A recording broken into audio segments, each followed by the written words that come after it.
Buenas noches, damas y caballeros. Bienvenidos a otro encuentro especial. Soy Nero. Antes de comenzar, quiero saber quiénes me acompañan hoy. Comenten desde dónde están viendo y qué hora es por allá. Bueno, vayamos con el primer relato.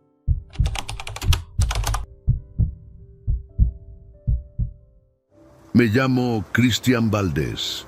Y todavía me cuesta trabajo contar lo que pasó con mi primo, porque, aunque ya pasaron varios años, sigo soñando con ciertas cosas que vi dentro de su casa. Él y yo crecimos juntos en Veracruz, casi como hermanos. Durante mucho tiempo fue una persona tranquila, trabajadora y hasta medio tímida. Tenía un pequeño negocio de refacciones para lanchas, pero siempre estaba endeudado. Había semanas enteras donde apenas completaba para pagar empleados y llevar comida a su casa. Recuerdo que todo empezó a cambiar después de un viaje que hizo a Catemaco. Según dijo, fue solamente para despejarse unos días porque estaba desesperado y sentía que ya no podía seguir manteniendo a su familia. En ese tiempo debía dinero a mucha gente y varias personas ya lo estaban presionando fuerte. Cuando volvió, lo noté distinto. No era algo físico exactamente, sino una manera rara de comportarse. Sonreía demasiado, hablaba poco y se quedaba viendo fijamente a las personas como si estuviera pensando otra cosa. Las primeras semanas después de regresar fueron normales. Después comenzó a caerle dinero de formas que nadie entendía. Un contrato enorme apareció casi de la nada y luego llegaron otros más grandes. Su negocio creció tan rápido que muchos empezaron a decir que seguramente estaba metido en cosas ilegales. En menos de 6 meses dejó el local viejo y compró una bodega enorme cerca del puerto. También cambió su camioneta por otra blindada. Lo extraño era que jamás presumía nada, aunque claramente disfrutaba que todos hablaran de él.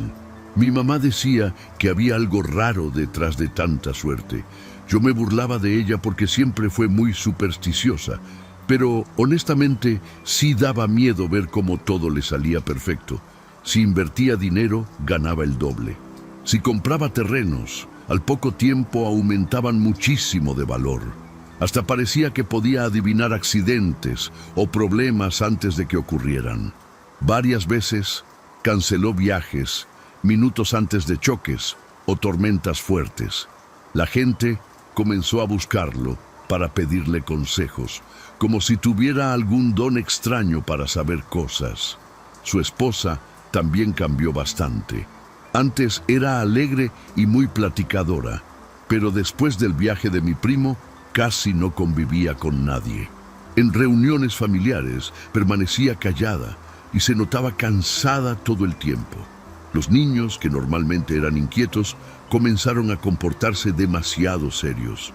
Una ocasión me tocó escuchar al más pequeño hablando solo en el patio durante la noche.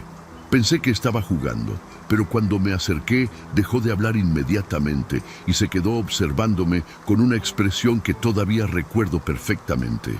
La última vez que convivimos tranquilos fue durante una carne asada en su nueva casa, una propiedad enorme a las afueras de la ciudad. Tenía cámaras, bardas altísimas y hasta hombres armados vigilando la entrada. Todo parecía exagerado, pero él aseguraba que necesitaba protección porque ya manejaba mucho dinero. Esa noche noté algo que me dejó incómodo. Mientras todos cenábamos, mi primo desapareció unos minutos. Lo encontré parado frente a una pared del jardín, murmurando cosas muy bajito mientras enterraba algo pequeño bajo la tierra húmeda. Después de aquella reunión, dejé de verlo algunos meses porque empecé a trabajar fuera de la ciudad. Mientras tanto, su fortuna siguió creciendo de una manera absurda. Compró otras 2 casas, abrió negocios nuevos y comenzó a moverse con escoltas armados incluso para trayectos cortos. A simple vista parecía que estaba viviendo el sueño de cualquiera, pero cada vez que alguien hablaba de él, mencionaba también algo extraño. Personas cercanas terminaban enfermas o sufrían accidentes raros después de pasar demasiado tiempo conviviendo con mi primo. Al principio, nadie relacionó las enfermedades con él. Su contador sufrió un derrame cerebral sin explicación médica. Luego uno de sus choferes desarrolló una infección extraña en la piel que los doctores nunca pudieron identificar. Una empleada doméstica empezó a perder cabello y dientes en cuestión de semanas. Mi tía juraba que era pura coincidencia, aunque admitía que la casa siempre se sentía pesada, como si el aire estuviera encerrado. Cada visita terminaba con dolor de cabeza, náuseas o pesadillas intensas que duraban varios días. La situación empeoró cuando su esposa perdió la vista casi de repente. Según contaron los médicos, sus ojos estaban completamente sanos, pero ella decía que todo se había vuelto negro una madrugada después de escuchar pasos alrededor de su cama. Desde entonces, permanecía encerrada en un cuarto oscuro, hablando poco y reaccionando con miedo cuando alguien mencionaba el viaje a Catemaco. Mi primo comenzó a verse agotado, ojeroso y muy nervioso. Aunque tenía dinero de sobra, parecía vivir aterrado de algo que nadie más podía entender completamente.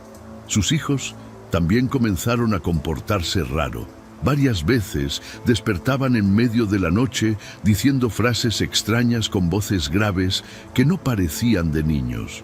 Una ocasión grabaron al menor dormido mientras murmuraba palabras incomprensibles y al reproducir el video lentamente se escuchaba claramente otra voz respondiéndole desde algún lugar de la habitación. Nadie supo explicar aquello. Después de eso, las nanas renunciaron una tras otra. Decían que en la casa se escuchaban golpes dentro de las paredes y pasos caminando sobre el techo de madrugada. Yo intenté mantenerme lejos de todo aquello porque honestamente pensaba que la familia estaba cayendo en paranoia. Pero una noche, mi primo me llamó completamente desesperado. Tenía la voz temblorosa y apenas podía hablar. Me pidió que fuera a verlo porque necesitaba contarme algo urgente. Escuché ruido detrás de él, como muebles arrastrándose o personas corriendo. Antes de colgar solamente alcanzó a decir que había cometido un error muy grande y que ya no sabía cómo detener lo que estaba pasando dentro de su casa. Llegué cerca de las 2 de la mañana. Desde afuera noté que las luces estaban apagadas, excepto por una ventana del segundo piso donde parpadeaba una luz roja muy tenue. Los escoltas no estaban y el portón principal permanecía abierto. Apenas crucé el jardín, sentí un olor horrible, parecido al hierro oxidado y humedad podrida. Toqué varias veces sin recibir respuesta. Entonces escuché un golpe seco proveniente del interior, seguido de un llanto ahogado que reconocí inmediatamente. Era la voz de mi primo pidiendo ayuda entre susurros desesperados. Empujé la puerta principal y entré lentamente porque algo dentro de mí ya quería salir corriendo. La casa estaba completamente oscura, excepto por unas veladoras colocadas en el piso, formando figuras extrañas. Había manchas negras en las paredes y un olor insoportable que me revolvió el estómago casi de inmediato. Mientras avanzaba, escuchaba murmullos provenientes del segundo piso, como varias personas rezando al mismo tiempo. Lo peor era que reconocía una de las voces. Era la de mi primo, pero sonaba agotada y rota, como si llevara días llorando. Subí las escaleras con el teléfono iluminando apenas unos pasos adelante. En el pasillo encontré símbolos dibujados con sangre seca alrededor de las puertas. Algunos parecían cruces deformadas y otros tenían formas que jamás había visto. Escuché un golpe fuerte dentro de la habitación principal y corrí hacia allá. Cuando abrí la puerta me quedé paralizado. Mi primo estaba sentado en el suelo, completamente desnudo, con las manos ensangrentadas. Se arrancaba las uñas lentamente mientras lloraba y repetía que todavía faltaba pagar una deuda muy antigua. Intenté acercarme para detenerlo, pero comenzó a gritar desesperado. Me pidió que no lo tocara porque ya era demasiado tarde. Dijo que todo había empezado en Catemaco, durante un ritual realizado por un hombre que conoció cerca del lago. Según él, aquella entidad prometió riqueza absoluta a cambio de algo que jamás explicó claramente en ese momento. Al principio creyó que solamente debía entregar animales y seguir ciertos rituales. Pero con el paso de los meses entendió que cada éxito alimentaba algo mucho más peligroso y hambriento. Mientras hablaba, escuchamos pasos corriendo en el techo de la casa. Eran rápidos, pesados y completamente imposibles, porque afuera seguía lloviendo fuerte. Mi primo comenzó a temblar como si supiera exactamente quién había llegado. Entonces señaló hacia el closet del cuarto. Las puertas se abrieron lentamente solas y apareció uno de sus hijos caminando dormido. Tenía los ojos completamente blancos y la boca llena de sangre seca alrededor de los labios. Sin dejar de mirarnos, empezó a hablar con una voz gruesa que claramente no pertenecía a un niño. Aquella voz dijo que el tiempo había terminado y que la deuda debía completarse antes del amanecer. Mi primo cayó de rodillas, suplicando mientras se golpeaba la cabeza contra el piso. Yo agarré al niño para intentar despertarlo, pero su cuerpo estaba helado y rígido. De pronto todas las luces de la casa comenzaron a encenderse y apagarse al mismo tiempo. Escuché gritos provenientes de otras habitaciones, junto con un sonido horrible parecido a uñas raspando las paredes. El niño entonces señaló directamente hacia mí sin dejar de sonreír. Corrí hacia el pasillo buscando a los demás, pero encontré algo todavía peor. Las paredes estaban cubiertas con frases escritas en sangre fresca. Todas repetían la misma oración una y otra vez. Decían que nadie podía quedarse con regalos ajenos sin terminar pagando completo. En el cuarto de los niños encontré a la esposa de mi primo arrodillada junto a la cama, completamente ciega, rezando mientras se tapaba los oídos. Ella repetía que aquella cosa ya estaba dentro de la casa desde hacía mucho tiempo y jamás pensaba irse realmente. Intenté sacar a la esposa y a los niños de la casa, pero algo extraño estaba ocurriendo con las puertas. Cada vez que llegábamos a la entrada principal, aparecíamos nuevamente en el pasillo del segundo piso. Mi primo seguía llorando detrás de nosotros mientras los focos explotaban uno por uno. Entonces comenzó a confesar cosas que jamás imaginé escuchar. Admitió que durante aquel ritual aceptó entregar poco a poco la salud y la vida de quienes más amaba. Pensó que tendría años antes de pagar realmente, pero la deuda había vencido. De repente, los niños comenzaron a convulsionarse al mismo tiempo. Sus voces se mezclaron con aquel tono grave que ya había escuchado antes. Repetían exactamente las mismas palabras mientras señalaban a su padre. Mi primo cayó al suelo y empezó a vomitar sangre negra sobre los símbolos dibujados alrededor de la habitación. En ese momento entendí que aquella cosa no quería llevárselos a todos. Había venido específicamente por él. La casa completa crujía como si estuviera hundiéndose lentamente, mientras un olor podrido llenaba cada rincón del lugar. La esposa de mi primo comenzó a gritar que las ventanas estaban abiertas. Aproveché ese momento para cargar al niño menor y correr hacia una de ellas. Logré romper el vidrio usando una silla y ayudé a sacar primero a los pequeños. Después saqué a su mamá casi arrastrándola porque apenas podía caminar. Cuando volteé hacia atrás para buscar a mi primo, lo vi parado en medio del cuarto, observándonos fijamente. Ya no lloraba. Solamente repetía algo muy despacio mientras sonreía con una expresión completamente vacía y derrotada. Entonces las luces se apagaron por completo. Escuché un ruido seco, parecido a muchas ramas quebrándose al mismo tiempo, seguido de un grito tan fuerte que todavía puedo recordarlo perfectamente. Los niños comenzaron a llorar afuera mientras la lluvia caía con muchísima fuerza. Segundos después, todas las ventanas de la casa explotaron hacia afuera. El estruendo alertó a vecinos y policías que llegaron pocos minutos más tarde. Cuando finalmente entraron al lugar, encontraron a mi primo muerto en el segundo piso, con el cuerpo cubierto por heridas imposibles de explicar médicamente. Las investigaciones duraron meses. Algunos dijeron que estaba involucrado con sectas o narcotráfico, pero jamás encontraron pruebas claras. Los símbolos fueron borrados y la casa quedó abandonada después de aquello. La esposa y los niños se mudaron lejos de Veracruz para empezar otra vida, aunque ninguno volvió a ser el mismo. Ella nunca recuperó la vista y los niños necesitaron tratamiento psicológico durante años.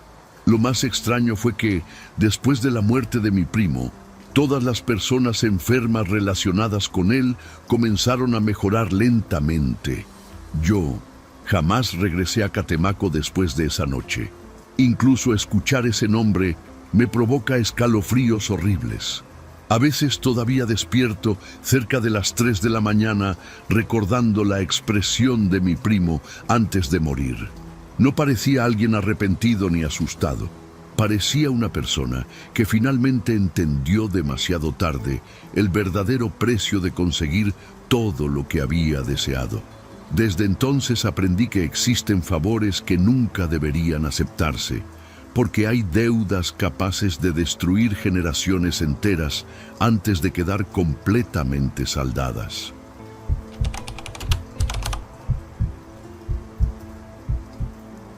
¿Qué onda, Nero? Me llamo Renato Cárdenas y todavía me cuesta trabajo contar esto sin sentir un hueco horrible en el estómago.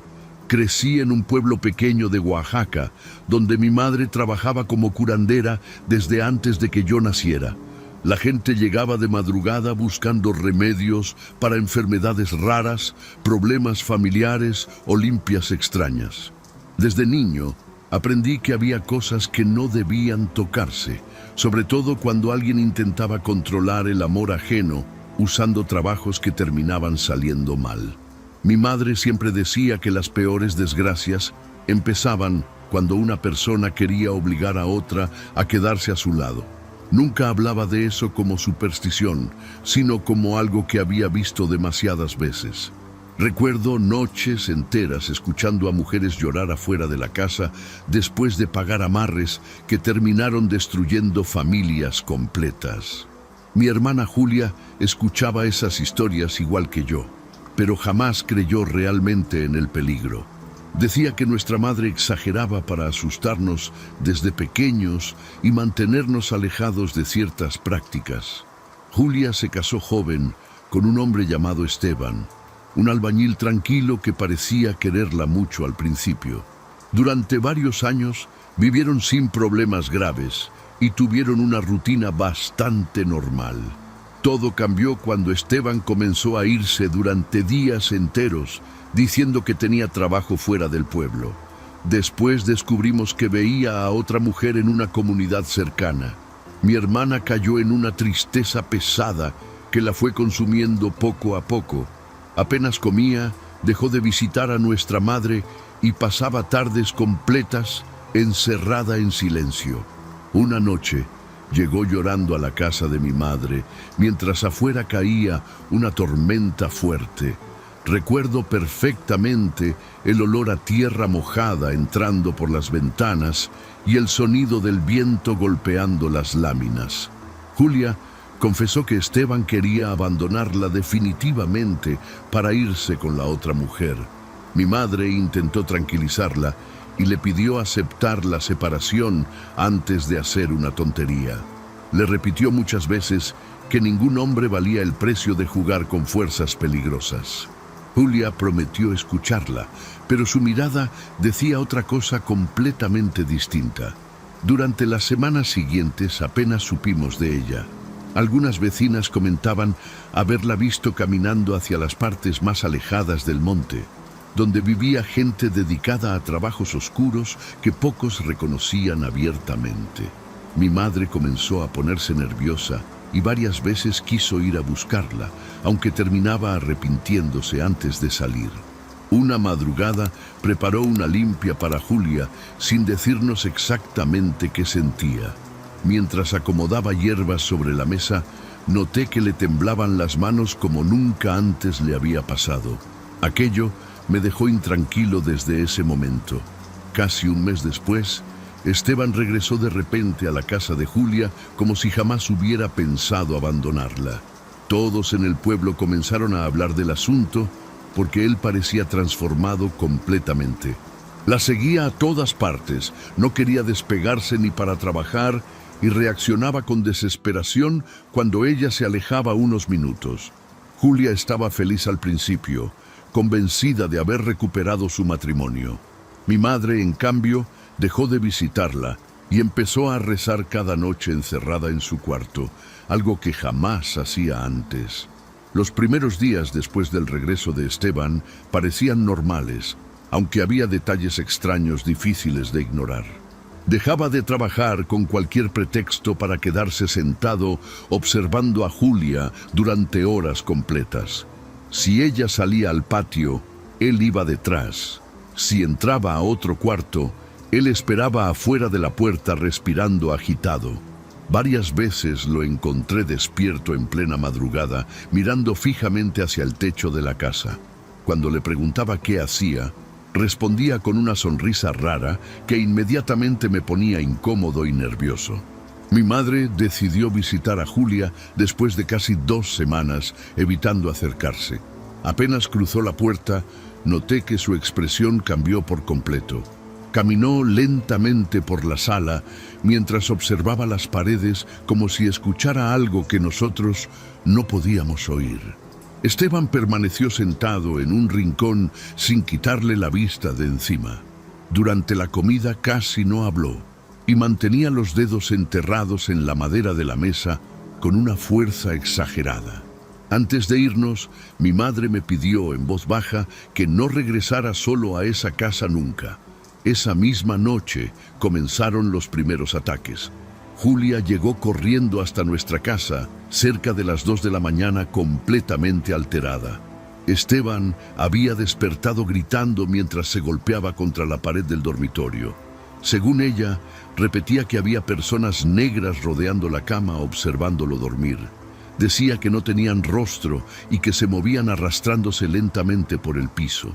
Cuando intentó calmarlo, él comenzó a llorar desesperadamente como un niño pequeño.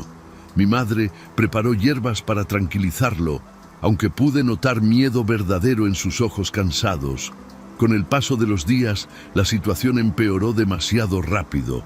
Esteban dejó de comer casi por completo y comenzó a bajar de peso de manera alarmante. A veces permanecía sentado durante horas con la mirada perdida mientras murmuraba palabras imposibles de entender. Julia insistía en que todo era consecuencia del estrés y los celos, pero ya nadie le creía. Una tarde, mientras lo ayudaba a levantarse de la cama, descubrí marcas profundas de dientes en sus brazos. Parecía haberse mordido a sí mismo hasta romper la piel sin darse cuenta. Mi madre finalmente enfrentó a Julia y le exigió decir la verdad sobre lo que había hecho. Después de mucho insistir, confesó que visitó a un brujo en una comunidad apartada de la sierra. El hombre le aseguró que podía recuperar a Esteban usando un trabajo especial para despertar obsesión absoluta. Según ella, tuvo que llevar fotografías, ropa usada y tierra tomada de una tumba reciente. Mi madre perdió el control al escuchar eso. Le gritó que jamás debió aceptar algo relacionado con muertos, porque esas entidades siempre cobraban el favor de alguna manera. Desde aquella confesión comenzaron a ocurrir cosas todavía más perturbadoras dentro de la casa. Las lámparas se apagaban solas cada madrugada, exactamente a la misma hora, y el olor a carne podrida aparecía sin explicación en los pasillos. Julia empezó a escuchar pasos alrededor del dormitorio, incluso cuando Esteban permanecía inmóvil junto a ella. Una noche encontró sangre fresca debajo de la cama, aunque él aseguraba no recordar haberse lastimado. Lo peor era que cada día parecía más débil, pero al mismo tiempo su mirada se volvía más agresiva y desconocida. Todo terminó de salirse de control durante una madrugada lluviosa, en la que Julia llegó golpeando nuestra puerta con desesperación. Venía cubierta de sangre y apenas podía respirar del miedo. Nos contó que despertó porque escuchó ruidos húmedos dentro del cuarto, como si alguien estuviera desgarrando carne lentamente. Cuando encendió la lámpara, encontró a Esteban sentado junto a la cama, mordiéndose los brazos con fuerza brutal. Tenía pedazos de piel colgando de la boca y seguía arrancándose carne mientras lloraba y repetía que debía sacarlo antes de que entrara completamente. Mi madre tomó varias cosas de su altar y fuimos inmediatamente a la casa. Desde afuera podía escucharse a Esteban golpeando paredes y muebles como un animal atrapado. Apenas entramos, sentí un olor insoportable mezclado con humedad y sangre vieja. Encontramos marcas negras extendidas sobre el piso del dormitorio, formando figuras extrañas alrededor de la cama.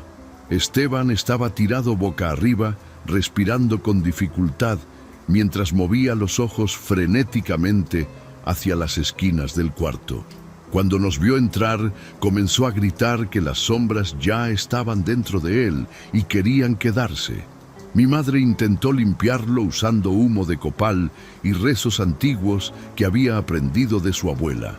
Durante algunos minutos Esteban pareció tranquilizarse, pero de pronto comenzó a convulsionarse violentamente sobre el colchón. Recuerdo claramente cómo sus uñas se rompían al raspar la madera de la cabecera. Julia lloraba abrazándolo, mientras él repetía que no lo dejaran dormir porque las figuras se acercaban cuando cerraba los ojos. En un momento abrió la boca y comenzó a reírse con una voz distinta, más grave, como si alguien hablara desde muy adentro de su cuerpo. Aquella noche nadie durmió. Permanecimos encerrados esperando que amaneciera mientras Esteban alternaba entre largos silencios y ataques salvajes. Cerca de las 4 de la mañana ocurrió algo que todavía me cuesta explicar. Las puertas de la casa comenzaron a cerrarse solas una tras otra, aunque no corría viento. Después escuchamos pasos alrededor del techo de lámina, lentos y pesados, como si varias personas caminaran encima de nosotros. Mi madre se puso pálida y comenzó a rezar más fuerte. Dijo que aquello ya no era solamente un trabajo oscuro, sino algo alimentándose de él. 2 días después, Esteban murió en el hospital regional. Los doctores hablaron de infección grave y daño psicológico extremo, aunque ninguno pudo explicar realmente las heridas que él mismo se había provocado. Julia quedó destruida emocionalmente y regresó sola a su casa unas semanas más tarde. Mi madre le pidió abandonar el lugar para siempre, pero ella se negó porque decía sentir todavía la presencia de Esteban ahí dentro. Al principio pensé que era dolor por la pérdida. Luego empecé a notar cosas imposibles cada vez que iba a visitarla durante las noches. Las luces seguían apagándose exactamente a la misma hora y el olor podrido aparecía sin motivo aparente. Julia aseguraba escuchar respiraciones cerca de su cama, aunque dormía completamente sola. Una tarde encontré marcas de manos negras alrededor de las paredes del dormitorio, como si alguien hubiera apoyado los dedos llenos de ceniza húmeda. Cuando intenté limpiarlas, dejaron manchas oscuras imposibles de quitar. Esa noche, mi hermana me confesó algo temblando de miedo. Sentía que aquello no había muerto con Esteban y seguía esperando dentro de la casa buscando otro cuerpo donde quedarse. Después de escuchar a Julia, mi madre tomó una decisión que llevaba días evitando. Dijo que la casa debía cerrarse antes de que aquella cosa terminara pegándose a otra persona. Durante años, había conocido casos similares relacionados con trabajos hechos usando tumbas recientes y obsesiones amorosas. Según ella, esas entidades no cumplían deseos gratuitamente, sino que buscaban alimentarse del sufrimiento y quedarse donde encontraran miedo constante. Esa misma tarde comenzamos a sacar las pertenencias más importantes, mientras el ambiente dentro de la casa se sentía cada vez más pesado y sofocante. Mientras recogíamos ropa y documentos, empezaron a escucharse golpes suaves provenientes del dormitorio donde murió Esteban. Julia se quedó paralizada apenas oyó el ruido. Mi madre le ordenó no acercarse, pero ella insistió en entrar para demostrar que todo estaba vacío. Apenas abrió la puerta, comenzó a llorar desconsoladamente. Sobre la cama había marcas frescas hundidas en el colchón, como si alguien invisible estuviera sentado ahí observándonos. El olor a carne podrida regresó con tanta intensidad que terminé vomitando junto al pasillo mientras las lámparas empezaban a parpadear violentamente. Mi madre encendió veladoras alrededor de la habitación y comenzó un rezo mucho más agresivo que los anteriores. Nunca la había escuchado hablar así, usando palabras antiguas mezcladas con español y zapoteco. Los golpes dentro del cuarto aumentaron hasta convertirse en sacudidas brutales contra las paredes. Julia cayó de rodillas tapándose los oídos mientras repetía el nombre de Esteban. Entonces vimos algo moverse cerca del techo.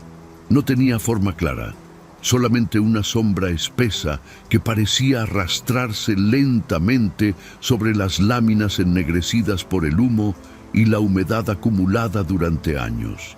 La sombra descendió poco a poco hacia la cama, mientras el aire dentro del cuarto se volvía helado.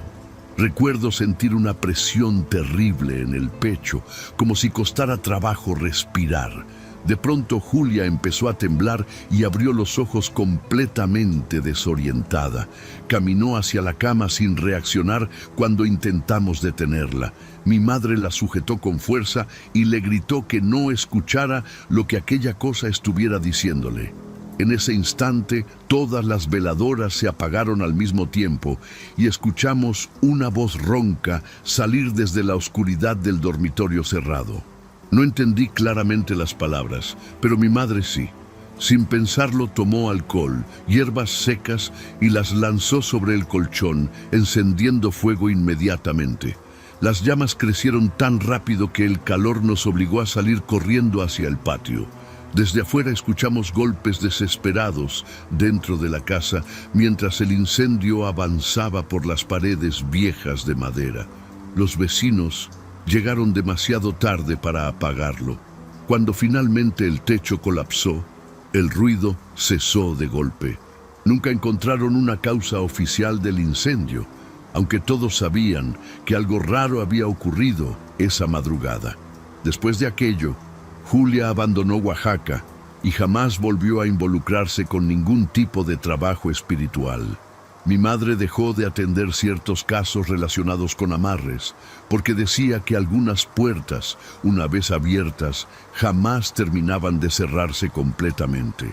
Yo todavía sueño con aquella voz saliendo de la oscuridad y con las marcas negras extendidas sobre las paredes quemadas.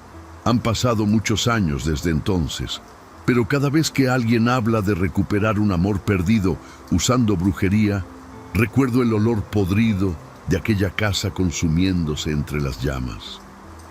Si te está gustando el video, échame la mano con un gracias o hazte miembro del canal.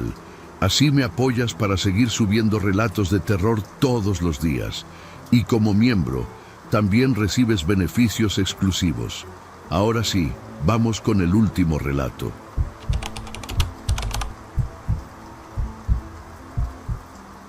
Me llamo Mauricio y trabajé varios años como ingeniero de audio para artistas de Regional Mexicano en Monterrey.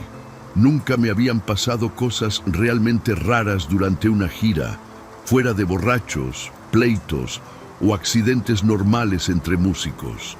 Pero hace casi 4 años conocí a Sergio Beltrán, un cantante que pasó de tocar en bares vacíos a llenar palenques enormes en menos de medio año. Al principio, todos pensamos que simplemente había tenido suerte, aunque después entendí que detrás de su éxito había algo demasiado oscuro. La primera vez que vi a Sergio fue en un antro pequeño cerca de Guadalupe. Cantaba bien, pero tampoco destacaba demasiado entre tantos músicos buscando una oportunidad. Era serio, hablaba poco y siempre cargaba un cuaderno negro donde escribía letras o dibujos extraños. Recuerdo que después de las presentaciones se quedaba solo afuera del local fumando, mientras veía hacia el estacionamiento como esperando a alguien. Varias veces quise hacerle plática, pero tenía una mirada incómoda, como si estuviera cansado aunque apenas empezara la noche. Unos meses después, volvió a buscarme para trabajar juntos en una gira pequeña por el norte del país. Desde el primer ensayo noté que algo había cambiado muchísimo en él. Tenía más seguridad, mejor voz y una energía rara que hacía que todos le prestaran atención apenas entraba al cuarto. Incluso los dueños de los lugares empezaron a ofrecerle fechas mejores sin necesidad de negociar demasiado. Parecía que todo lo que intentaba le salía perfecto, como si alguien estuviera acomodándole el camino para que subiera rapidísimo. El crecimiento fue exagerado. En menos de 8 meses ya aparecía en estaciones nacionales, entrevistas y festivales, donde antes ni lo dejaban entrar como invitado.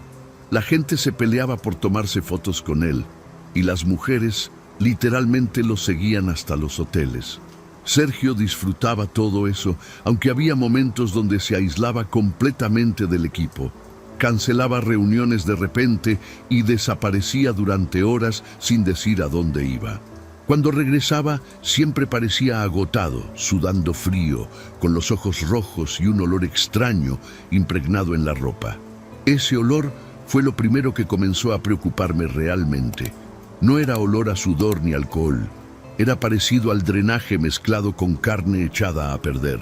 Pensé que tal vez algún animal muerto se había quedado atorado en el autobús de la gira, pero el aroma aparecía únicamente cuando Sergio estaba cerca. Los maquillistas empezaron a comentarlo entre ellos porque incluso después de bañarse, el olor seguía saliendo de su piel. Él se molestaba muchísimo cuando alguien mencionaba el tema y terminaba encerrándose solo en el camerino durante horas. Las cosas se pusieron más incómodas una madrugada en Torreón, después de un concierto enorme donde casi 40.000 personas corearon sus canciones. Mientras desmontábamos el escenario, uno de los fotógrafos del evento comenzó a revisar las imágenes en su computadora y se quedó completamente callado. Nos acercamos pensando que había captado algún accidente, pero lo que vimos nos dejó helados. En varias fotografías aparecía una sombra detrás de Sergio. No parecía una persona normal. Tenía una forma larga, torcida, y estaba demasiado cerca de él en cada imagen. El fotógrafo juraba que aquella sombra no estaba detrás de Sergio cuando tomó las imágenes.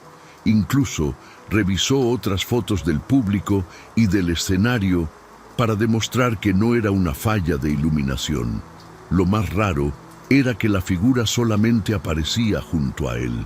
Esa noche nadie quiso seguir hablando del tema, aunque varios terminaron borrando las fotografías por miedo. Sergio reaccionó peor de lo esperado cuando se enteró. Le arrebató la cámara al muchacho, destruyó la memoria frente a todos y después desapareció hasta el amanecer sin dar explicaciones. Conforme avanzó la gira, Sergio empezó a comportarse cada vez más extraño. Dejaba de comer durante días completos y apenas probaba agua o café. Aún así, tenía energía suficiente para brincar y cantar durante horas. Lo raro era que su aspecto empeoraba rápido. La piel se le veía gris, reseca y llena de manchas oscuras alrededor del cuello. El maquillista comenzó a usar capas gruesas de base para cubrirle pequeñas heridas que aparecían de repente en sus brazos.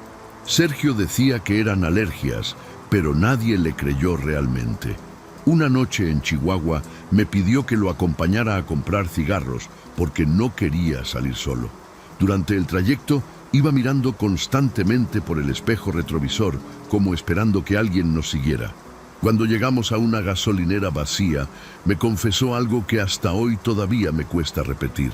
Dijo que meses antes había conocido a un hombre durante una fiesta privada en Ciudad de México. Según él, aquel sujeto le ofreció fama inmediata a cambio de hacer un pacto. Sergio lo contó riéndose, aunque tenía las manos temblando todo el tiempo. Yo pensé que estaba bromeando o que había consumido alguna droga fuerte antes del concierto. Pero mientras hablaba, comenzó a llorar sin control. Decía que desde aquella noche escuchaba una voz hablándole mientras dormía. Al principio solamente le pedía ciertas cosas pequeñas, como dejar animales muertos en carreteras o quemar fotografías antiguas de su familia. Después, las órdenes comenzaron a empeorar. Sergio aseguraba que si desobedecía, algo horrible le ocurría en el escenario. Por eso vivía aterrorizado cada vez que se acercaba la hora de cantar frente al público. Después de aquella confesión, intenté mantener distancia con él, aunque seguíamos trabajando juntos casi todos los días. La situación empeoró durante una presentación en Saltillo. Sergio empezó a sangrar de la nariz en plena canción, pero siguió cantando como si nada mientras la sangre le escurría por la boca. La gente pensó que era parte del espectáculo y comenzó a gritar emocionada. Cuando terminó el concierto, se encerró inmediatamente en el camerino. Desde afuera se escuchaban golpes fuertes y una especie de jadeos desesperados contra las paredes. Pasaron casi 20 minutos antes de que lográramos abrir la puerta entre varios guardias. Lo que vi adentro todavía me provoca náuseas cuando intento dormir. Sergio estaba tirado junto al espejo, retorciéndose sobre el piso mientras vomitaba decenas de insectos negros.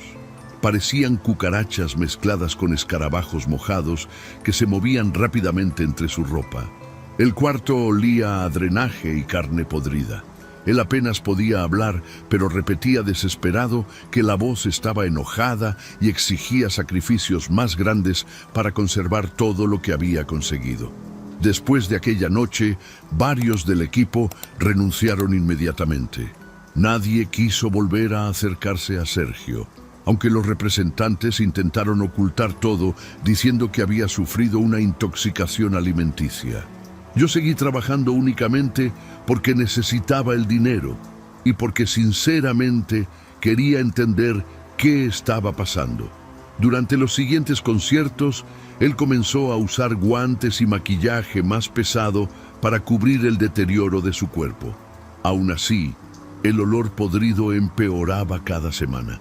Algunas personas del público incluso comenzaron a desmayarse cerca del escenario sin explicación aparente. Sergio dejó de hospedarse con nosotros en hoteles y compró una mansión enorme en las afueras de Monterrey.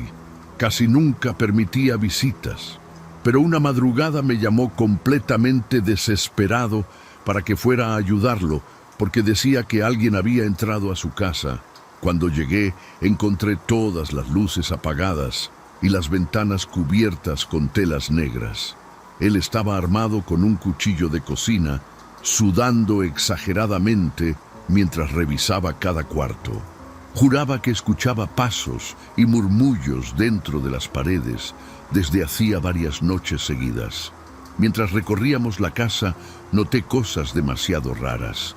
Había veladoras derretidas en los pasillos, platos con carne cruda debajo de las escaleras y símbolos pintados con carbón en varias puertas. Sergio me llevó hasta un cuarto cerrado con cadenas donde guardaba docenas de libretas negras llenas de frases repetidas miles de veces. Algunas páginas tenían manchas oscuras que parecían sangre seca. Él aseguraba que despertaba escribiendo aquellas cosas sin recordar nada después. Lo peor era una frase que aparecía constantemente en casi todos los cuadernos. Todavía falta pagar. Aquella madrugada escuchamos un golpe fortísimo proveniente del sótano. Sergio comenzó a temblar apenas lo oyó y me suplicó que no bajáramos. Decía que la voz ya no solamente hablaba dentro de su cabeza, sino que también se manifestaba físicamente por las noches. Mientras discutíamos, Algo empezó a raspar violentamente la puerta metálica que conducía abajo. No sonaba como un animal normal. Eran arañazos rápidos, desesperados, acompañados de una respiración húmeda que atravesaba claramente la madera. Sergio cayó de rodillas tapándose los oídos mientras gritaba que todavía necesitaba más tiempo. Yo quería salir corriendo, pero antes de reaccionar, la puerta del sótano comenzó a abrirse lentamente. Sergio se lanzó para cerrarla mientras lloraba y repetía oraciones incompletas.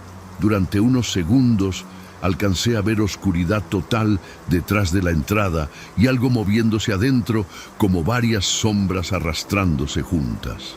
Entonces apareció una mano extremadamente delgada sujetando el borde de la puerta desde abajo. No parecía humana. Tenía dedos largos, negros y brillosos, como si estuvieran cubiertos de aceite. Sergio logró cerrar golpeando varias veces mientras gritaba completamente fuera de sí. Después de aquello, abandoné la casa y corté contacto con él durante semanas. Las noticias seguían mostrando su carrera como un éxito absoluto, aunque en redes sociales comenzaron a circular fotografías donde su rostro se veía cada vez más deformado. Algunas personas decían que usaba drogas pesadas, otras juraban que estaba enfermo. Finalmente desapareció después de un concierto en Guadalajara. Nadie volvió a verlo salir del recinto. La policía abrió una investigación cuando varios empleados denunciaron olores insoportables provenientes de su mansión abandonada en Monterrey días más tarde. La noticia explotó rápidamente en televisión y redes sociales. Durante varios días no se habló de otra cosa en Monterrey. Reporteros, policías y curiosos rodeaban la mansión esperando encontrar alguna pista sobre Sergio. Yo intenté mantenerme alejado porque todavía tenía miedo de todo lo que había visto, pero terminaron llamándome para declarar debido a mi cercanía con él durante la gira. Cuando llegué, el ambiente alrededor de la casa era insoportable. El olor podrido seguía saliendo desde adentro, incluso después de varios días completamente vacía. Los investigadores encontraron cosas horribles apenas comenzaron a revisar la propiedad. Debajo del jardín trasero descubrieron restos humanos enterrados en bolsas negras. Había huesos pequeños, ropa manchada y objetos personales de varias personas desaparecidas durante los últimos meses. La policía también halló animales mutilados dentro de congeladores industriales escondidos en el sótano. Nadie entendía cómo Sergio había logrado ocultar todo aquello sin levantar sospechas. Yo solamente podía recordar las veces que habló sobre sacrificios y aquella voz exigiéndole cosas cada vez peores para mantener su fama intacta. Lo peor apareció al fondo del sótano, detrás de una pared falsa cubierta con tablas viejas. Ahí encontraron una habitación completamente pintada con símbolos hechos usando sangre seca. Había veladoras consumidas, fotografías rotas y nombres escritos repetidamente sobre las paredes. En medio del cuarto había una silla metálica rodeada por montones de insectos muertos. Uno de los policías vomitó apenas entró porque el olor era demasiado fuerte. Según dijeron después, también encontraron grabaciones donde Sergio hablaba solo durante horas, suplicando que lo dejaran descansar, aunque fuera una sola noche. La investigación se volvió todavía más extraña cuando revisaron las cámaras de seguridad de la mansión. En las grabaciones de la última noche, Sergio aparecía caminando descalzo por los pasillos mientras parecía discutir con alguien invisible. En ciertos momentos, volteaba aterrorizado hacia rincones oscuros de la casa y comenzaba a golpearse la cabeza contra las paredes. Finalmente, bajó solo al sótano cerca de las 3 de la mañana. Después de eso, las cámaras dejaron de funcionar exactamente durante 40 minutos. Cuando volvieron, el sótano estaba vacío y Sergio ya no aparecía por ningún lado. Meses después, el caso quedó prácticamente abandonado. Oficialmente dijeron que Sergio había escapado antes de que llegara la policía, aunque nunca encontraron movimientos bancarios, llamadas ni rastros de él en ninguna parte. Algunos exempleados juraron verlo caminando cerca de carreteras durante la madrugada, usando la misma ropa negra de sus conciertos y cubriéndose el rostro con una capucha. Yo nunca volví a verlo personalmente, pero todavía tengo pesadillas constantes desde aquella noche en su casa.